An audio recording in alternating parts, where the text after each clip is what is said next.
Tommy Walsh, good morning to you. How you doing? Well, lads, how are you? Very good. A smaller photograph over your shoulder this week. Which one's this?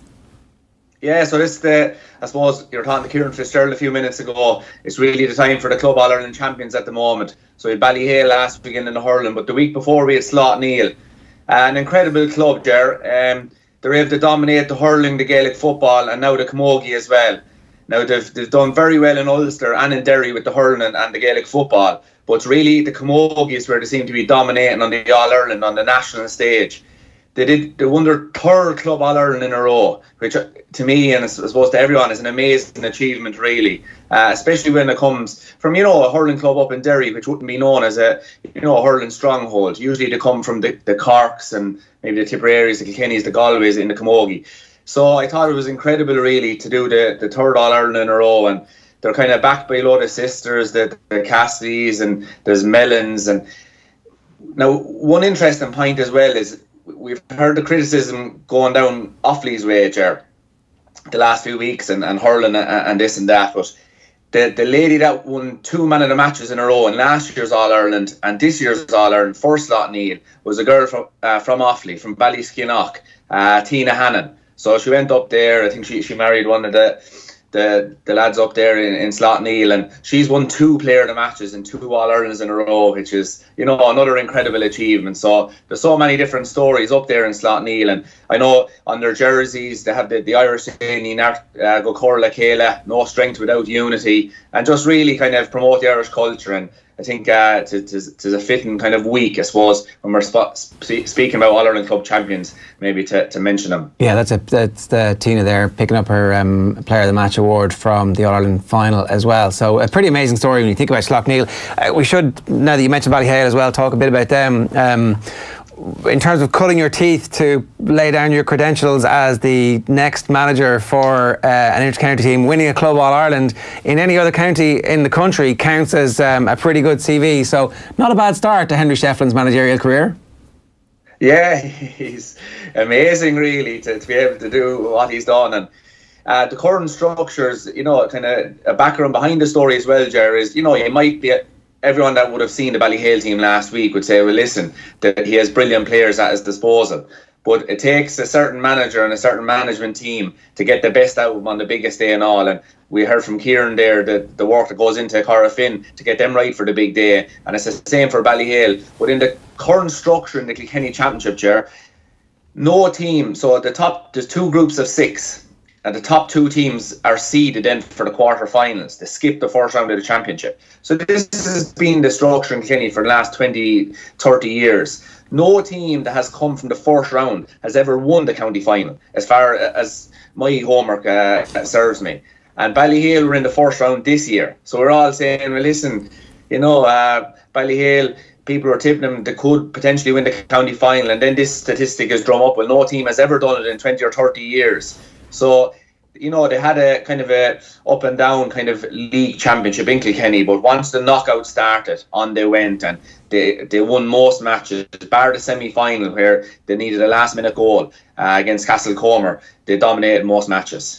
The other thing is that clubs are difficult. Sometimes managing your own club can be far more difficult than actually managing a bunch of people from different places, because everybody knows you, everybody knows there are different families, and just being able to make sure that team plays together and is out playing for each other as opposed to the individuals or their family. It's like, politics at club level are far more difficult sometimes to navigate than they are at inter-county level, and Henry's managed that straight off the bat. He does look like he has everything you would want in a potential manager at inter-county level. Yeah, well, his skill in everything he does and his dedication to go hand in hand, and that equally goes to his management styles. So I'm sure he's able to put his arm around the guy, and he's able to maybe, stand off him as well, and make sure that he doesn't believe that he has a certain God-given right to be on the team. And that's probably the skill that he has. And I know he learned a lot from the league in Kilkenny, the league championship last year, and how to prepare the team. And I suppose with the amount of matches and say that are played probably off peak, we'll say, not in the real intensity of championship, you probably learn maybe how to deal with lads in a less intensified way. So he probably learned a lot in the first couple of months in how to deal with these guys, and it definitely paid dividends in the end, because in the real big matches, Gerard, these guys played at their best. And whether you've very good players or whether you've only ordinary players, that's a very difficult thing to do. And on the biggest day of all, and that wasn't just the All-Ireland final, they had a big match against Ballygunner against different tactics. We'll say Ballygunner, have dominated the Waterford Club Championship. They've been very good in Munster without winning it until this year, but have knocked out big teams, including Thurles Sarsfields. And they play a different style, a kind of a more sharp pass and running game. So they had to adapt, we'll say, for that style, and they did that and won then in kind of bad conditions in the end. But I thought it was interesting, TJ Reid's I suppose comments after the final as well, Ger, in that he said, he knows the modern game. So the modern game isn't just get the ball and lump it up. It's also not going back and playing sweeper for 70 minutes. You have to be able to play both styles. And Ballyhale looked like they did that Sunday. When they had to go the short passing route, they done it, which was very... we seen it for one of the Mullins, Patrick Mullins' point in the second half. Owen Reid got the ball in the corner, short little pass out, I think it was to TJ. Then he did another 10-yard pass across the centre, and Patrick Mullen, about 65 yards out, with a guy just about to block him, got away the shot quick enough to put it over the bar. And then we seen in the first half, I suppose, the long balls that was going into Colin Fennelly. So they were able to mix and match there. Yeah, so you're saying that a Kilkenny man does do tactics? Well, a Kilkenny man has always done tactics. Like, I suppose the perception is that Brian Coley doesn't do tactics and his management team, but has been part of his management team, or has been part of his team, we'll say, and that for 10 or 15 years. It mightn't be called tactics, but we definitely do something. Here, Colin Fennelly's finish was as good as I've ever seen. Yeah, it was amazing, and I suppose anyone that can remember the 94 All-Ireland year when Damien Quigley, Limerick played awfully, and Damien Quigley had an unbelievable first half. He really went well. I think he was on Shane McGuckin that day, and he was brilliant. Shane McGuckin was tough, tight, kind of a tight cornerback, but the ball went in behind him. It was on the other side of the goal, down on the Hill 16 end. He dived full length and flicked the ball and changed the direction completely to the far corner. And Colin Fennelly did something similar, but on the other side of the post. And it was an amazing skill, and we don't expect Colin Fennelly to do that. He's mainly a direct player, get the ball, go past his man and maybe finish it, use his power and speed. But this was definitely maybe, I suppose, like when he was on the Kenny panel first, I know he put an awful lot of work into the ball alleys. And maybe all that work he did for a few years paid off maybe on the biggest day and all, when his eye was in and his touch was in for that quality finish. Yeah, what does that spell for Kilkenny now, I wonder? Like, I mean, you're looking around at that finish and you're thinking to yourself, Jesus, who are like some of the best, the sharpest forwards around the inter-county game at the moment? Like, it was an unbelievable finish, Tom. You must be kind of salivating at the prospect of getting the Ballyhale lads into the inter-county setup again. We are, Owen, yeah, and I suppose the important thing is that you can easily get carried away now and say, right, Colin Fennelly, 2-4 in a club All-Ireland. Anytime the ball came into him, he looked like he was going to do damage. So you go the direct route all the time. But I think that then plays into the opposition hands, because they'll know what to do with Colin. They'll just swarm him. So you have to, I think, mix and match, and you play short balls, you play long balls. Keep the opposition guessing. So if they do that, well, then I think that's the best way of getting the best out of Colin Fennelly. Well, it's definitely, I think, serious for the belief now. You can imagine if you're on the Kilkenny panel, they did okay in the league. They're in most matches until the end. Now you have, I was kind of counting up, I think you have 4 players that will probably come into the team. You have Joey Holden, TJ Reid, Colin Fennelly and Adrian Mullen. And then you have 1 or 2 more guys, like the likes of Darren Mullen maybe and Richie Reid maybe will be there on the fringes trying to get on with the potential of getting on the team. So that's a serious, like, say if you had 4 guys, that's nearly a third of the team. And they're after winning the Club All-Ireland quite handsomely. So I think it's definitely positive for Kilkenny. We speak about a manager cutting his teeth at club level. One fella who's definitely done that is Matty Kenny, and the Dubs are going fairly well, Tommy. That big win over Tipperary last weekend, and they're up against Limerick now this weekend in the league semi-final. Is there a sense, it's been written about in a couple of papers this morning, that this is the continuation of the job that Pat Gilroy was doing last year, and really it's actually no big shock to see Dublin make this big progression again this year?